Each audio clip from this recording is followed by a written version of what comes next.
il y a des spectacles offerts par la nature dont on ne se lasse pas. À Boucan-Canotte, celui des vagues bleues qui déferlent sur la plage de sable blanc captive. Et quel que soit l'endroit d'où l'on vient. C'est magnifique, ouais. C'est vraiment du sauvage, on adore. Moi j'adore, on habite en Bretagne, donc le bord de mer c'est quelque chose qui nous parle beaucoup. Et là il y a vraiment un littoral extraordinaire avec des vagues magnifiques. Et puis une douceur de vivre, l'eau qui est délicieuse, enfin c'est magnifique. Généralement quand on vient, la mer est plutôt calme. Là oui c'est fort, mais ça fait pas peur. Vous avez pris des photos? Pas encore, bientôt. Ici, avec l'avis de vigilance vague submersion reconduit par la journée par Météo France, à cause de cette houle australe générée par la zone de fête située au sud de la Réunion, ce n'est pas aujourd'hui qu'on va pouvoir se baigner.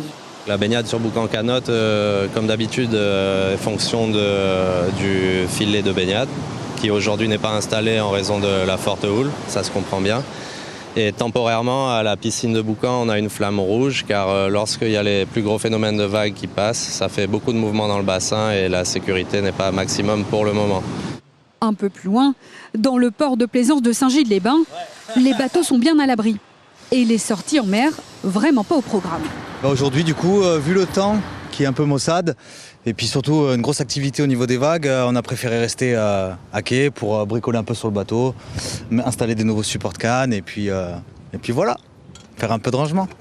Pour les plaisanciers, pas question de prendre des risques. Si la vigilance vague submersion devrait être levée en fin de journée, l'avis de houle devrait être maintenu jusqu'en fin de matinée demain.